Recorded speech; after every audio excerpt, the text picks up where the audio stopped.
The research station floated in the darkness between stars. Its name was, which meant happiness in the old Earth language, but there was no happiness here anymore. Only fear and the slow work of scientists trying to save what was left of humanity. Doctor stood before the glass case and stared at the thing inside. The armor was beautiful in a terrible way. Its surface moved like water, like something alive. Black and silver metals flowed into each other, and tiny lights pulsed beneath the skin like a heartbeat. 12,000 years old.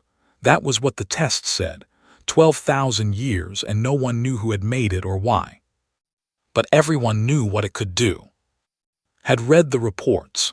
The armor could stop any weapon. It could heal any wound. It could turn one person into an army.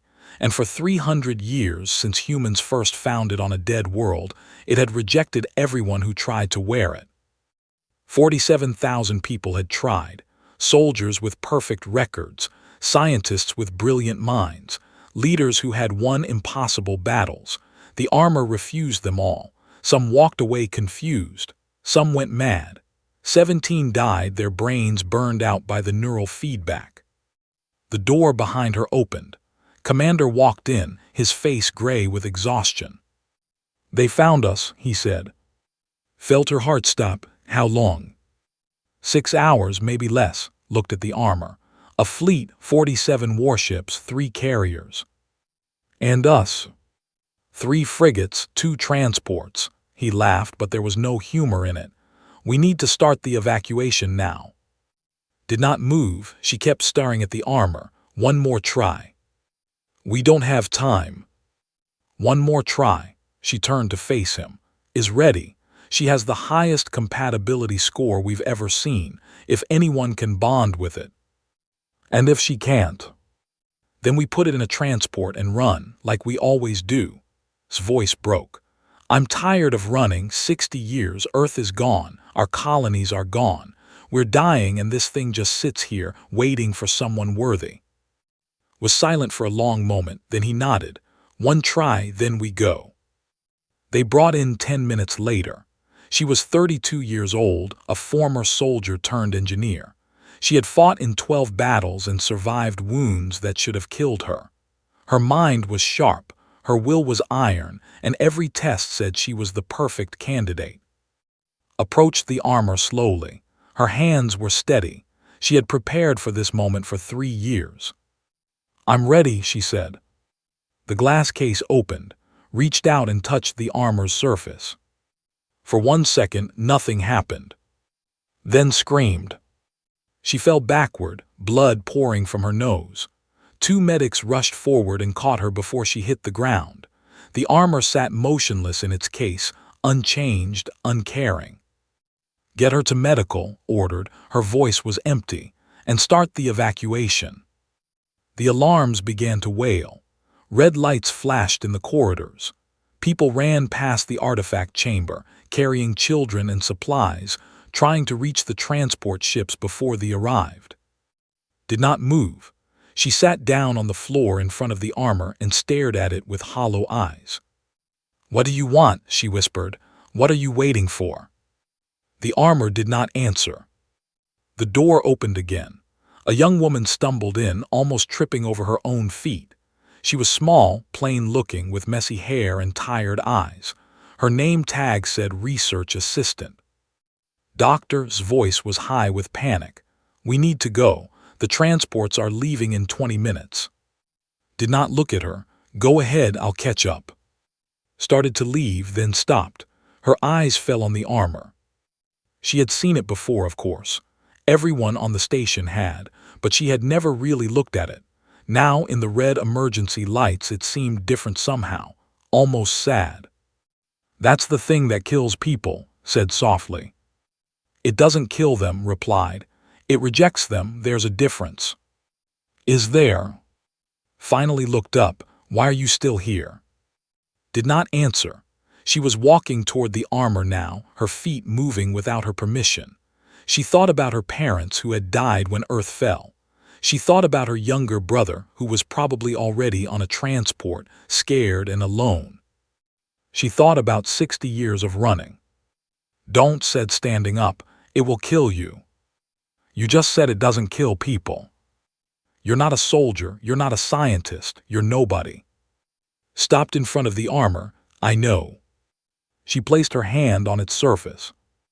The metal was cold, colder than anything she had ever touched. She could feel something moving beneath the surface, something ancient and vast and terribly, terribly tired. 12,000 years, said quietly. 12,000 years, and you've just been watching, waiting, for what? A hero, a perfect warrior.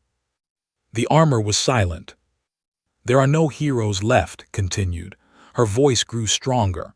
"There's just us, ordinary people, scared people. We're not special, we're not worthy, we're just trying to survive." She thought of space. She thought of the transports that would never escape in time, not with 47 warships coming. "But I'm done surviving," she said. "I'm done running. My brother is on one of those ships. My people are on those ships, and if I have to die to give them a chance, then fine, I'll die." She leaned closer to the armor, until her forehead touched its cold surface. "So stop waiting for someone better. There isn't anyone better, there's just me, and I'm telling you right now."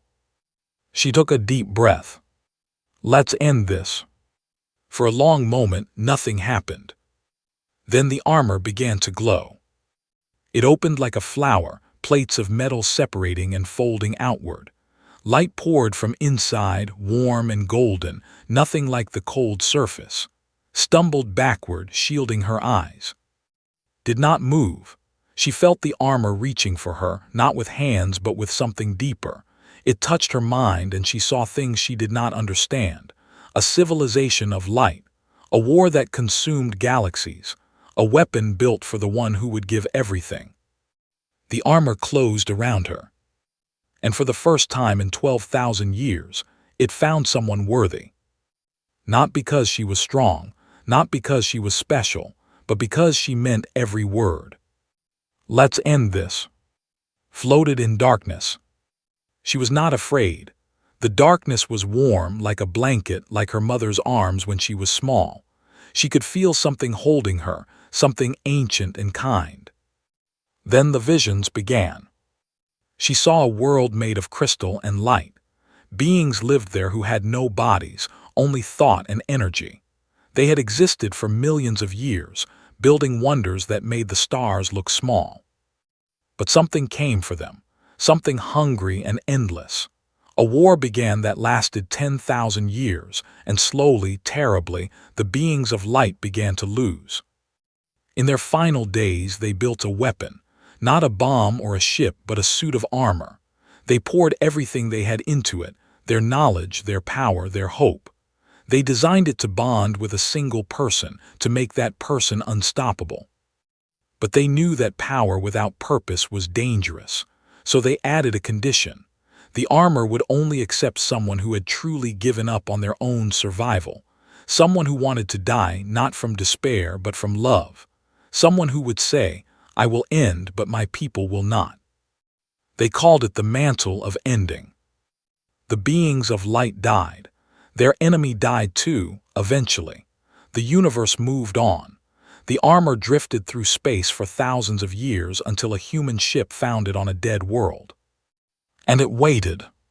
47,000 people touched it. 47,000 people wanted to use its power, but none of them truly meant it. None of them were ready to give everything. Until she woke up on the floor of the artifact chamber. The armor covered her body like a second skin. She could feel it in her mind, not controlling, not commanding, just present. It was waiting for her orders. Was kneeling beside her, tears running down her face. "Can you hear me?" Sat up slowly. Everything felt different. Her body moved more easily, her senses were sharper. She could hear the heartbeats of everyone in the room. She could feel the vibrations of the ship's engines through the floor. "I can hear you," she said. Her voice sounded strange, calm, and clear, like someone else was speaking. Commander pushed through the crowd of people who had gathered at the door. His face was pale with shock. "That's impossible. The compatibility tests. You scored lower than anyone we've ever seen." "The tests were wrong," said. She stood up and the armor adjusted around her, plates shifting and flowing. The armor wasn't looking for the strongest person. It was looking for someone who didn't care about strength. She looked down at her hands. Information flooded her mind: weapons systems, shield generators, propulsion units. The armor was teaching her, showing her what it could do. But something else appeared in her vision, a small red number in the corner of her eye. 127:42:16. She knew what it meant without being told. 127 hours. That was how long she had to live. The armor's power came with a price. The neural connection was too strong for a human brain. The energy flowing through her body was slowly destroying her cells. In 5 days, her organs would fail. Her brain would shut down. She would die. But she would not die as a nobody. "The fleet," she said. "How long?" Looked at his watch. 5 hours, maybe less. "And the evacuation?" "The transports are almost loaded, but they'll never escape in time. The ships are too fast." Walked toward the door. People moved out of her way, staring at her with fear and wonder. She did not blame them. She felt like a stranger in her own skin. "Get everyone on the transports," she said. "I'll buy you time." "That's 47 warships," said. 3 carriers, you're 1 person." "I'm 1 person in the most powerful weapon in the galaxy." Looked back at him. Through the armor's faceplate, her eyes glowed with soft, golden light. "And I have nothing to lose." Grabbed her arm. "There has to be another way. We can study the armor, find a way to remove it without killing you." "There's no time." Gently removed's hand. "The armor chose me because I was willing to die. If you take it off now, it will just go back to waiting. And how many more people will die before it finds someone else?" "You're 24 years old," whispered. "You have your whole life ahead of you." "I had a life," said. "I had a family, I had a home that took all of that. The only thing I have left is my brother, and he's on one of those transports." She paused. "Let me do this for him. Let me do this for everyone." Could not speak. She just nodded, tears falling silently. Walked through the corridors of the station. Everywhere she went, people stopped and stared. Word was spreading fast. The armor had finally chosen someone. After 300 years, after 47,000 failures, it had found its bearer. And the bearer was a nobody. Reached the hangar bay. Her brother was there, waiting by the transport ship. He was only 19, with the same messy hair and tired eyes as his sister. When he saw her in the armor, his face went white. What happened to you?" "I found a way to help," she said. "I found a way to end this." "You look different." His voice was shaking. "You look like you're going to do something stupid." Smiled. It hurt more than she expected. "I'm always doing something stupid. Remember when I tried to fix Dad's ship and broke the engine?" "That's not the same." "No, it's not." She pulled her brother into a hug. The armor was warm against his skin. "Listen to me. Get on that transport. Stay with Doctor. Don't look back." "Dad, promise me." Was crying now. "I promise." "Good." She let him go and stepped back. "I love you, little brother. I always have. And I'm sorry I wasn't a better sister." "You were the best sister," said. "You are the best sister." Turned away before he could see her tears. She walked to the edge of the hangar, where the force field held back the vacuum of space. The armor systems came online. Wings of light spread from her back. Weapons hummed with power. She looked out at the stars, at the darkness where the fleet was coming. 127 hours, she said to herself. Let's make them count. And she flew into the void. Admiral stood on the bridge of his flagship and watched the stars. He was old for with gray scales and eyes that had seen too much death. In his long career, he had destroyed 43 human installations. He had burned colonies to ash. He had watched billions die screaming in the void. It did not bother him anymore. Humans were pests, nothing more. They bred too fast, spread too far, and asked too many questions. The Dominion had decided 60 years ago that they needed to be removed, was simply doing his duty. His tactical officer spoke up. "Admiral, we're detecting a contact leaving the station. Single target moving to intercept." Almost laughed. "One ship against 47. "It's not a ship, sir." The officer's voice was strange. "It's smaller, much smaller." "Show me." The main screen flickered. Saw a humanoid figure flying through space, wings of golden light spreading behind it. The figure was wrapped in dark armor that seemed to flow and shift like a living thing. His blood went cold. Every species in the galaxy knew the legends. The mantle of ending, the armor that rejected everyone, the weapon that waited for 12,000 years. "All ships," said, his voice steady despite the fear crawling up his spine, "concentrate fire on that contact. Now." 47 warships turned their weapons toward the tiny figure. Thousands of guns opened fire at once. The darkness of space turned white with energy beams and missiles and kinetic rounds. It was enough firepower to crack a planet. Flew straight into it. She did not dodge, she did not weave. The armor's shields absorbed everything: energy, matter, radiation. The attacks hit her like rain hitting a mountain. She felt nothing. The armor was singing in her mind. It was happy. After 12,000 years of waiting, it was finally doing what it was built to do. Raised her hand. A beam of white light shot from her palm. It passed through the lead ship like it was made of paper. The ship exploded, taking 2 escorts with it. The fleet scattered. Did not let them run. She flew through the formation, faster than any ship could track. The armor spawned drones from its surface, tiny machines that swarmed enemy vessels and tore them apart from the inside. Her weapons fired in all directions at once, guided by a targeting system that could track 1,000 targets at the same time. In 11 minutes, 19 warships died. Admiral watched from his bridge, his hands shaking. He had fought humans for 40 years. He thought he understood them. Weak creatures, fragile and short-lived, good only for dying. He was wrong. "What is that thing?" his first officer whispered. "Our death," replied. Then he straightened his spine. He was an admiral, he would not die cowering. "All ships rotate engagement, attack in waves, don't let her rest. She's still human inside that armor. She has limits." The fleet regrouped and began a new assault.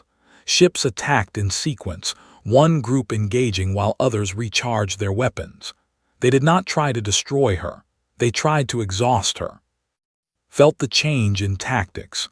She also felt something else, the first flicker of fatigue. The armor was powerful, but it was still connected to her human body. Her muscles ached. Her head pounded. The neural interface was burning through her mind faster than expected. The red counter in her vision had dropped to 118 hours. But she looked back at the station. The transports were launching, their engines bright against the darkness. She could see them accelerating toward the hyperspace jump point. Was on one of those ships. Smiled and flew back into the fight. The battle lasted 3 more hours. The fleet had started with 47 ships. By the end, only 23 remained. Some had fled. Some were crippled and drifting. The rest were debris. But was hurt too. Her shields had cracked twice. Energy had leaked through, burning her skin beneath the armor. One of her arms was numb. Blood dripped from her nose inside the helmet. The transports were gone. They had escaped into hyperspace. They were safe. Admiral's voice crackled over an open channel. "Human, can you hear me?" Stopped moving. She floated among the wreckage, surrounded by the bodies of dead and the burning shells of their ships. "I hear you," she said. "You've won this battle, but you're dying. I can see it in how you move. That armor is killing you." "I know." "Then why throw your life away for a handful of refugees? Your species is finished. The Dominion will hunt down every last human in the galaxy. Your sacrifice means nothing." was quiet for a moment. She thought about her parents, about Earth, about 60 years of running and dying and losing everything. "You don't understand," she said finally. "You think we fight because we believe we can win. We don't. We fight because fighting is all we have left. We fight because giving up would mean agreeing with you, agreeing that we deserve to die." She raised her hand towards flagship. Energy gathered in her palm, bright enough to light up the darkness. "I'm not throwing my life away. I'm spending it. And I'm going to spend every last second making sure you remember what humans can do." The ship exploded. Watched the fireball fade, then turned and flew away. She had 115 hours left. The refugees were safe, but the war was far from over. Behind her, the surviving ships gathered their dead and sent a message to the Dominion. "The mantle of ending has awakened. The humans have a weapon." And for the first time in 60 years, the Dominion knew fear. The news traveled faster than light. On refugee ships scattered across the galaxy, humans gathered around screens and watched the footage from station. They saw a small figure in dark armor tear through a fleet like it was made of toys. They saw 19 warships die in 11 minutes. They saw hope. Doctor stood at the back of the room, watching the reactions. People were crying. People were cheering. An old man fell to his knees and prayed to gods he had stopped believing in 60 years ago, but could not celebrate. She was looking at data that no one else could see, transmitted from the armor's systems. His heart rate was too high. Her brain activity was spiking in dangerous patterns. Her cells were dying faster than the armor could repair them. The armor had said 127 hours. At this rate, would not last half that long. On the screen, the footage ended. A reporter's voice began speaking about the miracle about the ancient weapon that had finally chosen a bearer. Stood beside, his face pale. "She's going to die, isn't she?" Could not lie to him. "Yes, probably within 3 days." "Can we stop her? Can we talk to her?" "She's not responding to our messages," touched the boy's shoulder. "She doesn't want to be stopped. She made her choice." "It's not fair," whispered. "She was supposed to be the boring one, the one who stayed safe while everyone else fought. She's not a soldier. She's my sister." "Maybe that's why the armor chose her," said. "Because she's not a soldier, because she doesn't want glory or power. She just wants to protect the people she loves." Across the galaxy fought on. In 3 days, she destroyed a Dominion supply depot that fed 200 warships. She broke a blockade that had trapped 200,000 refugees in the system. She flew into the heart of a command center and killed a general who had personally ordered the deaths of millions. With each battle, her legend grew. Humans began calling her the Angel of Ending. They painted her image on their ships. They whispered her name like a prayer before going into battle. But did not feel like an angel. She felt tired, so incredibly tired. She found a place to rest, a dead moon orbiting a dying star. She landed on the gray surface and let the armor power down to minimum levels. The red counter in her vision said 67 hours. Less than 3 days left. A voice crackled in her comm system. "Angel of Ending, can you hear me?" Sat up, the voice was human, a woman with a hard, commanding tone. "I hear you," said. "Who is this?" "My name is, I lead what's left of the human resistance. We've been fighting from the shadows for 20 years. There was a pause. I need to meet with you, alone." "Why should I trust you?" "Because I have a plan to end this war. A real plan. Not just hitting supply depots and breaking blockades. I'm talking about cutting off the head." Was silent for a moment. "The Dominion." "Yes. That's suicide. Prime has 2,000 warships, a defense grid that's never been broken." "Suicide for a fleet, maybe." His voice was calm. "But you're not a fleet, you're something else." Looked up at the stars. She thought about her brother, about the refugees, about all the humans still hiding in the darkness, waiting to die. Send me your location, she said. They met on a hidden station built into an asteroid. Was older than expected, a woman in her 50s with gray hair and scars on her face. Her eyes were sharp and cold, the eyes of someone who had seen too much death. You're young, said, looking up and down. Younger than I thought. I'm 24. And you'll be dead by the end of the week. Did not say it cruelly, it was just a fact. I can see it in how you move. The armor's killing you. It's not killing me, replied. It's using me, there's a difference. Is there? Was quiet for a moment.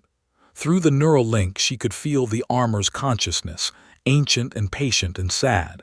It had waited so long. It had watched so many people fail. And now it had finally found someone worthy, and that person was going to die in 3 days. The beings who made this armor, said slowly, they designed it for someone who would give everything, not because they wanted to die, but because they wanted something to survive. She paused. I never wanted to be a hero. I just wanted my brother to live. And now I want all of them to live, every human still breathing, every child on those refugee ships. Her voice hardened. And I want the Dominion to remember. I want them to remember what humans are capable of when we stop running and start fighting. Studied her for a long moment. Then she smiled, a small, sad smile. You might actually be able to do this, she said. The attack on Prime, I thought you would say no. I thought you would want to live as long as possible, take out as many targets as you could. What's the point? Asked. A few more supply depots, a few more generals. The Dominion has thousands of ships, millions of soldiers. The only way to end this war is to break their will to fight. And you think attacking there will do that? I think watching their burn while one human girl flies through their defenses will do that. Met's eyes. I have 67 hours left. Help me make them count. Reached out and clasped hand. We have 487 ships, she said. Most of them are civilian vessels with weapons bolted on. It's not much. It doesn't need to be much. It just needs to be enough to follow me through the gap I'm going to make. Squeezed hand. Spread the word. Tell every human ship in the galaxy. We attack in 2 days. And if we fail? Smiled. It was the smile of someone who had already accepted death. Then we fail together, but at least we'll fail fighting.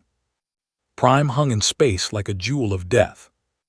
The Dominion had never been attacked.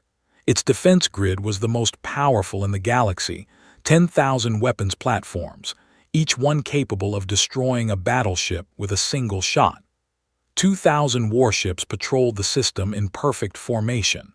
Billions of lived on the surface below, secure in the knowledge that nothing could touch them. Looked at the planet through the armor's sensors. The red counter in her vision said 12 hours. 12 hours to live, 12 hours to end a war. Behind her, hidden in the shadows of a gas giant, the human fleet waited. 487 ships, freighters and transports and passenger vessels, armed with whatever weapons they could find. It was the largest gathering of human forces in 60 years. It was still not enough. Not against 2,000 warships and 10,000 weapons platforms. But they were not here to win with numbers. They were here to follow the angel of ending through the door she was about to open. All ships this is, the resistance leader's voice was steady over the comm. You know why we're here, you know what's at stake. For 60 years we have run and hidden and watched our people die. Today that ends. Listened to the speech, but her mind was elsewhere. She was thinking about safe on a refugee ship far from here. She was thinking about her parents, dead on Earth 60 years ago. She was thinking about all the humans who had lived and died while this armor sat in a museum, waiting. Waiting for her. His voice came through a private channel. Are you ready? No, said honestly, but I'm going anyway. That's all any of us can do. There was a pause. For what it's worth, I'm glad the armor chose you. Anyone else would have tried to live. You're the only one crazy enough to spend your last hours attacking the most defended planet in the galaxy." "I'm not crazy, I'm just tired," smiled inside her helmet. "Let's end this." She flew toward Prime. The Dominion detected her immediately. Alarms screamed across the system. 2,000 warships turned their weapons toward the single figure approaching there. Admiral, the commander of the home fleet, watched the approaching contact with cold eyes. He had received reports from the front lines. He knew what this human girl had done to Admiral's fleet. He knew the power of the armor she wore. But he was not afraid. He had 2,000 ships, 10,000 weapons platforms, the most powerful military force ever assembled in one place. One human could not defeat that. Nothing could. "All ships fire at will," he ordered. The darkness of space turned white. Every gun in the system fired at once. Energy beams, missiles, kinetic rounds, antimatter torpedoes, a wall of death that could destroy a small moon. Flew into it. The armor's shields held, barely.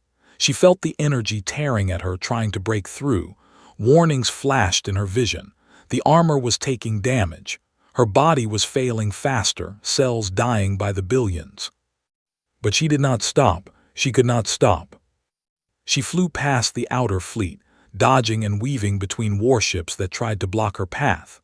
Her weapons fired in all directions, destroying anything that got too close. The armor spawned drones that swarmed enemy vessels, buying her time, creating chaos.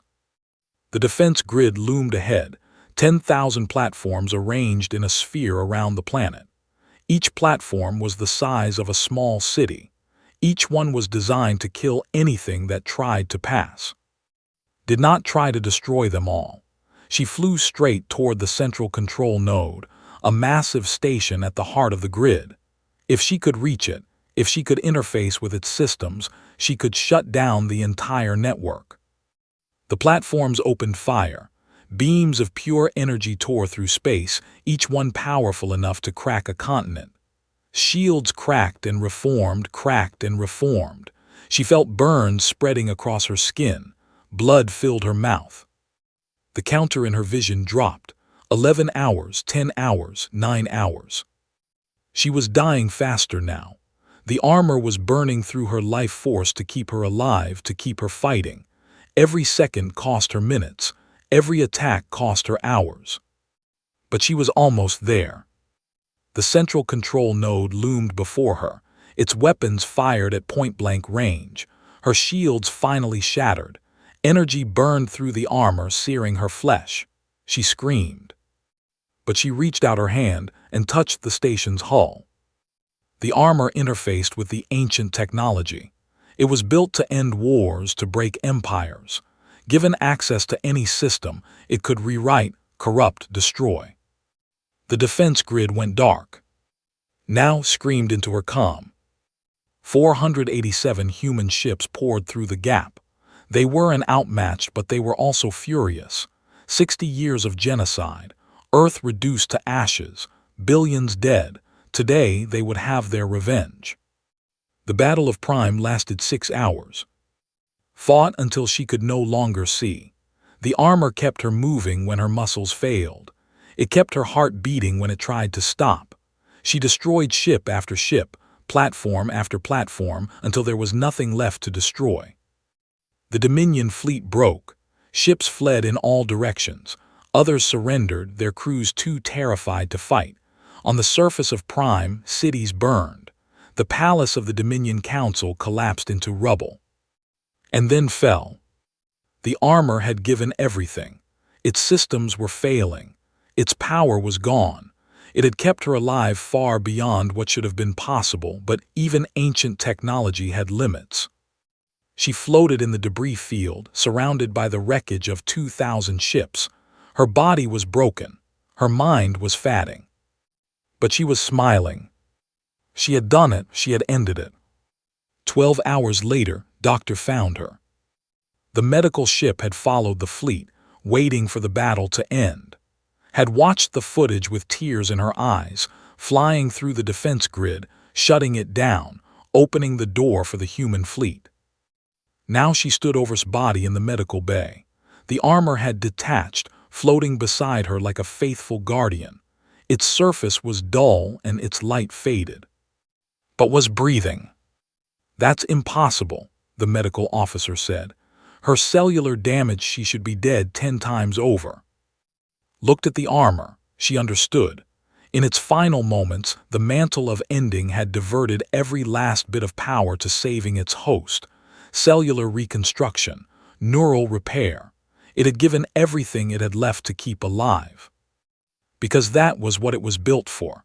Not to choose the worthy, but to recognize the willing. Not to find a hero, but to create one. Woke 3 days later. She was on a hospital ship, surrounded by faces she did not know. Her brother was there, crying like a child. Doctor was there. "The war," whispered. Her voice was barely a sound. "Did we?" "The Dominion surrendered yesterday," said. "The war is over. We won." Closed her eyes. Tears leaked down her cheeks. "Good," she said. "That's good." She slept for another week. When she finally woke again, she was strong enough to walk to the window. Outside, she saw the stars. Somewhere out there, the mantle of ending was being loaded onto a research vessel. It would go back to waiting, back to searching for someone worthy. But knew the truth now. The armor had not been looking for strength or skill or courage. It had been looking for someone who would give everything, not because they wanted to die, but because they wanted something to survive. Someone ordinary, someone afraid, someone who had nothing left but love. The war was over. Humanity would rebuild. And somewhere out there, another ordinary person was living their ordinary life, not knowing that one day they might hear the armor's call. Smiled and watched the stars. She had said she wanted to end it. And she had.